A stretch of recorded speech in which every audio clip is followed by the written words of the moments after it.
ഇറങ്ങുമ്പോൾ ഒരു കൈയൊക്കെ കാണിച്ച് സലാമൊക്കെ പറഞ്ഞിട്ടാണ് പോകുന്നത്. അപ്പം നമുക്ക് ഇവരെയൊക്കെ കാണുമ്പോൾ അതിശയം. ഇവിടെ ഇപ്പം തണുത്ത് തുടങ്ങി, സാധാരണ കൊടും ചൂടാണ്. അപ്പം ഈ ചൂട് സമയത്തൊക്കെ ഇവർ ഈ ഒട്ടകത്തിനെ കൊണ്ടുവന്ന് തീറ്റാനായിട്ട് വിടുകയും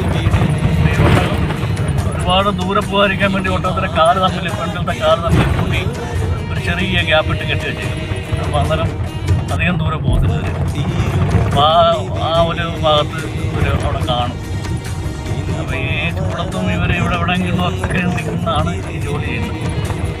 കൂടുതൽ എനിക്കൊന്ന് പാകിസ്ഥാനികൾ അഫ്ഗാനിസ്ഥാനികളൊക്കെയാണ്. മലയാളികളൊന്നും ഞാൻ ഇതുവരെ കണ്ടിട്ടില്ല. കാര്യം അവരുടെ ഡ്രസ്സ് കാണുമ്പോൾ എനിക്ക് തോന്നുന്നത് പാകിസ്ഥാനികളൊക്കെയാണ്. ഇതുവരെ ഇറങ്ങി സംസാരിച്ചിട്ടില്ല. ഓരോ ദിവസം ഇറങ്ങി സംസാരിക്കണമെന്നുണ്ട്. അങ്ങനെ സംസാരിക്കുകയാണെങ്കിൽ നിങ്ങൾക്ക് ആ വീഡിയോ ഞാൻ കാണിച്ചു തരാം.